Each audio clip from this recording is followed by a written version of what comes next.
Hello, welcome back to খেলো Bangla channel. আজকের ভিডিওতে তোমাদের জানাতে চলেছি ইস্ট বেঙ্গল দল সুপার কাপে খেলার আগে তাদের দুইজন গুরুত্বপূর্ণ খেলোয়াড়ের গাড়ি অ্যাক্সিডেন্ট হয়ে গেল, সেই খবর জানাবো আজকের এই ভিডিওতে। তাছাড়া থাকছে মোহনবাগান দল জামশেদপুরের সঙ্গে লাস্ট সেমিফাইনাল খেলার পরও তাদেরকে আবার খেলতে হচ্ছে জামশেদপুরের সঙ্গে। আর তার সঙ্গে থাকছে আর্সেনালের তারকা খেলোয়াড় এবার আইএসএল এ কিন্তু সই করলো। তার সঙ্গে থাকছে গোল্ডেন বুট কে পেলো এবার এআইএফএফ কিন্তু জানিয়ে দিল। সমস্ত খবর জানাবো। তার আগে প্রতিদিনের মতো বলবো, খেলার আপডেট ভিডিও পাওয়ার জন্য আমাদের চ্যানেলটিকে সাবস্ক্রাইব করতে একদম ভুলো না। তো চলো শুরু করা যাক আজকের প্রথম খবর। তো আজকের প্রথম খবরটি তোমাদের জানাতে চলেছি, একজন আর্সেনালের তারকা খেলোয়াড় এবার সই করলো একটা আইএসএল এর দলে। কোন দলে সেটাই খবর তোমাদের আজকের এই ভিডিওতে জানাবো। সেই দলটি হচ্ছে এফসি গোয়া। কিন্তু এফসি গোয়াতে তিনি অ্যাজ এ খেলোয়াড় হিসেবে সাইন করেনি 39 বছর বয়সী এই ন্যাচো মনরিয়েল। তিনি অ্যাজ এ হেড কোচ হিসেবে কিন্তু সাইন করেছে এফসি গোয়াতে। 2 বছরের কন্ট্রাক্ট ডিল হয়েছে, তারপর 1 বছর কিন্তু কন্ট্রাক্ট এক্সটেন্ড করা যেতে পারে, সেই ডিলে কিন্তু সাইন করা হয়েছে। বলে রাখি, তিনি আর্সেনালের হয়ে অনেকগুলি ম্যাচ খেলেছে। 2013 থেকে 19 সাল অবধি ম্যাচ খেলেছেন আর্সেনালের হয়ে, 187খানা ম্যাচ, আর 7খানা গোলও করেছেন এই ডিফেন্সের খেলোয়াড়।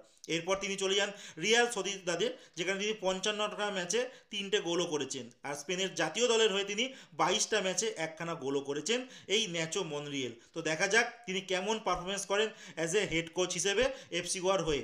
ডুরান্ড কাপ শুরু হচ্ছে আগস্ট মাসে নেক্সট ইয়ার, তখন থেকে কিন্তু তিনি দায়িত্ব সামলাবেন। এরপরে যে খবরটি তোমাদের জানাতে চলেছি, আই লিগের গোল্ডেন বুট কে পেলো তার নাম ঘোষণা করে দিল কিন্তু এআইএফএফ। আর কেউ নয়, শ্রীনিধি ডেকান এফসির সর্বোচ্চ গোল করেছে এবছর, আর প্রতিবার তিনিই গোল করেন। সেই খেলোয়াড়টির নাম ডেভিড ক্যাস্টানেডা, একজন কলম্বিয়ান ফরওয়ার্ড, 30 বছর বয়সী। তিনি এবছর 22টা ম্যাচে 17টা গোল করেছে। লাস্ট কয়েক বছর ধরে শ্রীনিধি ডেকান এফসির হয়ে খেলছে। আর টোটাল যদি বলি, 79খানা মতো ম্যাচ খেলেছে, 53খানা গোল করেছে শ্রীনিধি ডেকান এফসির হয়ে। আর শ্রীনিধি ডেকান এফসি এই বছর 12টা ক্লাবের লিগে কিন্তু 9 নম্বর স্থান পেয়েছে, 28টা পয়েন্ট তারা সংগ্রহ করেছে, 7টা জয়, 7টা ড্র, 8টা হার নিয়ে। তারা লাস্ট দুবার কিন্তু রানার আপ হয়েছিল, বাট এবছর তারা খুব একটা ভালো পারফরমেন্স করতে পারেনি। যাই হোক, তাদের দলের একজন খেলোয়াড় কিন্তু গোল্ডেন বুট পাচ্ছে, যিনি 22টা ম্যাচে 17টা গোল করেছে, ডেভিড ক্যাস্টানেডা। তো এর পরের যে খবরটি বলবো, মোহনবাগান সুপার জায়েন্ট দল যারা জামশেদপুরকে ঘরের মাঠে সেমিফাইনালে হারিয়ে দিয়েছিল, এরপর আবারও খেলতে হচ্ছে মোহনবাগান সুপার জায়েন্টকে জামশেদপুরের সঙ্গে আবার সেই সেমিফাইনাল।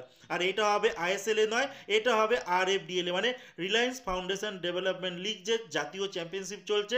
সেখানে সেমিফাইনাল ম্যাচ আছে 10 এপ্রিল, যেখানে সেমিফাইনালে সকালবেলায় কিন্তু ম্যাচ রয়েছে মোহনবাগানে 8টা থেকে। আর মোহনবাগান সুপার জায়েন্ট টিম তারা তাদের প্রথম সেমিফাইনালে খেলতে চলেছে জামশেদপুরের সঙ্গে।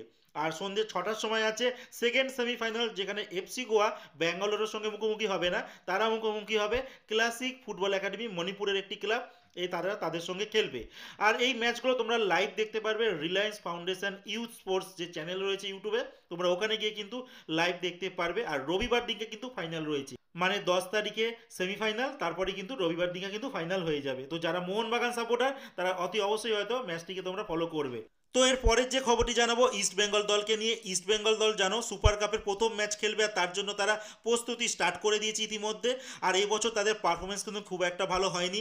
তার আগের বছর যদি বলি, তাহলে সেখানে ডুরান্ড কাপে তারা ফাইনাল খেলেছিল, সুপার কাপ তারা জয়লাভ করেছিল, বাট এই বছর কিন্তু তারা একদম জঘন্য পারফরমেন্স করে।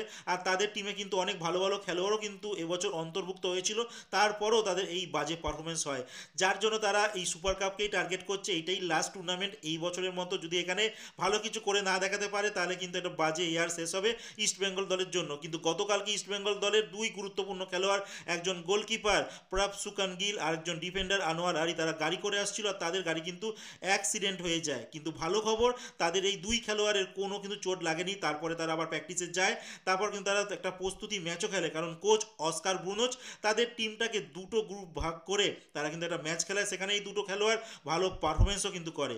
আর আগামী যা খবর পাওয়া যাচ্ছে 13 এপ্রিল কিন্তু ইস্ট বেঙ্গল দল একটা ফ্রেন্ডলি ম্যাচ খেলতে চলেছে আইএসএলের একটা দল চেন্নাই এফসির সঙ্গে। ভুবনেশ্বরে যাওয়ার আগে এই ম্যাচটি তাদের ইম্পর্টেন্ট ম্যাচ, তারা প্র্যাকটিস করেই কিন্তু ভুবনেশ্বরে তারা রওনা দেবে। তো আজকের মতো খেলার খবর এতটুকুই। ভালো থেকো, সুস্থ থেকো, দেখা হচ্ছে নতুন আরেকটি ভিডিওতে।